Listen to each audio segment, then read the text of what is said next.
This is Ken. Hey, this is TB. This is Chris. Hey, this is Jeff. This is Justin from A Gathering of None. We're coming to you from Reiner, Virginia. Franklin, Massachusetts. Bluefield, Virginia. Montclair, New Jersey. San Antonio, Texas. Bands like Rush, it's probably my favorite band, maybe outside of the Beatles. Neil Peart is definitely one of my all-time favorite drummers. King's X, Galactic Cowboys, Dream Theater is a really big deal to me. Soundgarden, Faith No More, Seven Dust, Black Sabbath. When it comes to a band like A Gathering of None, I try to focus on certain types of music that influenced me in times in my life that I feel are maybe relevant to the mood or theme that we're trying to portray on a certain song or record like we did on this last one. And for this album, obviously Alice in Chains, even some Faith No More, and there's some punk in there, you know, Corrosion, and then, you know, some Bad Religion and things like that with the big harmonies, some King's X, obviously. It goes from everything from Megadeth to Only Living Witness to King's X, Queens of the Stone Age, Alice in Chains, Soundgarden, Smashing Pumpkins, Corrosion of Conformity, Helmet. The Offspring, Millencolin, Face to Face, Unwritten Law, Strung Out, Zebrahead, Metal, 36 Crazy Fists, Trivium, Nevermore, Silosis, Killswitch Engage, Clutch, At the Drive-In, The Mars Volta, Mudvayne, Smile Empty Soul, Chevelle, Stone Sour. It goes back to I like Yes, Rush, Blue Oyster Cult, stuff like that. Rush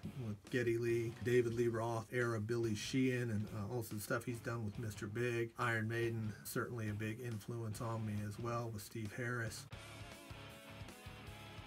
Anyone who likes hard music, be it if they're into punk rock, hardcore, melodic punk, post-hardcore, grunge, alternative, stoner rock, some prog metal. We cover all those bases, so I think there's something for everybody. People should experience our music because it covers a lot of bases lyrically, but the most prevalent themes in our songs are usually deeply introspective and personal, so I think there's something that everybody can relate to in each one of those songs. It's all real emotion, so there's nothing false or contrived going on in any of our lyrics. It's all about real stuff, which everybody can relate to. If you like 90s grunge, alt rock, alt metal with a modern twist, definitely a reason to experience our music. The composition, the lyrical content, it's just a personal, heavy-hitting, just very emotional experience. There's something under the surface on every song that has been a big part of Tracy's life, and I connect with that. That's a really cool reason to experience our music, is to develop a connection like that. The production of this record was something that personally I put a lot of thought into to come up with a sonic idea of what we wanted the record to sound like and feel like, and I think that we hit it right on the head. I wanted something that sounded like a band. I wanted it to be real drums, and I wanted them to be unfixed, and I wanted the guitars to be a real mic in front of a real guitar amp, and I mean the same thing with the bass tone. It's a real mic and a real amp. I wanted us to sound like a real band, and what we sound like. Sonically, I think it's perfect. We basically recorded the bulk of the record, the guts of it, in about 4 days. We all converged in Virginia and just banged it out. It was, 16-hour days. Everybody brought their A game. I think the most difficult thing producing a record that quickly is trying to get the best take you can get out of everybody without exhausting them or fatiguing their instrument. A lot of the takes that you hear on the record, for all of us, all the guitar parts, the drum parts, the bass, a lot of them are the very first take that we did. And if not, the second. It was a pleasure to be able to sit behind the computer and direct these super talented musicians that didn't really need much direction. These songs were written and arranged remotely. The first time we ever got to really play any of them together was when we showed up here in the studio to record them. Not only was Justin our guitarist, but he was also our producer for this record, and he did a fantastic job. It really makes it a lot easier to focus on what you need to do when you've got another set of ears sitting out there in real time telling you if what you're doing is what you need to be doing, or if we maybe should give it another shot. And I found that really beneficial.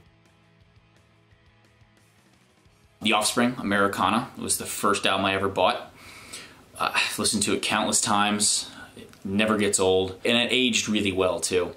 over the years, the songs kind of stuck out more. They started meaning more to me. I started having a deeper connection to the lyrics and stuff like that. Without question, influences me to this day. Only living witness, Innocence. Always going to be there, always going to be in my top 5. If you haven't checked it out, do yourself a favor. Without a doubt, David Lee Roth, Eat 'Em and Smile. That album is to this day my favorite record. Probably Alice in Chains' Dirt. It's just such a sonically dense record. It's so dark and miserable. I just love it. I personally believe that the destruction of the earth has been staved off at one point or another simply by the sheer existence and majesty of the first 4 or 5 Black Sabbath records, and just nobody knows it. I would have to go with Jeff. Jeff's home planet is probably called Appalachia, because that's imaginary. We all know that factually it's Appalachia. I'm sure that the rivers flow with ecto-cooler, and all of its occupants have beards and wear toboggans. I certainly hope not. I've had this hairstyle for about 25 years. I think it has kept pace fairly well, although each year it looks like I'm getting ever closer to the late 90s, early 2000s Devin Townsend look. There's been a few over the past 20, 25 years. I'm sure Tracy remembers the sprout top. Probably my most embarrassing one was when me and Ken were trying to grow our hair out long. Took a lot of hairspray to make my fluff stay down. For me specifically, skipping songs before they're finished. People who like to be like, I don't want to listen to this one 30 seconds in or a minute in, right before the hook into the chorus or something like that. I can't stand that. Listen to the song the way it was intended. They didn't write a 30-second song if it's 3 minutes long. You listen to 3 minutes. Probably has to go back to my previous band, Blitzkid, when I was in Graz, Austria, for the first time in 2004. They served us what was known as the Austrian salad, which consisted of iceberg lettuce doused in vinegar and oil, and onions caramelized to the point they were black, accompanied with mac and cheese that smelled like feet. That's the worst thing. We have a tour coming up later this year in July 2018. We're going to be in the sort of easternmost portion of the Midwest and the Northeast. We'll be having shows in Tennessee, West Virginia, Ohio, Pennsylvania, New Jersey, and Massachusetts. Guys, come on out and see us.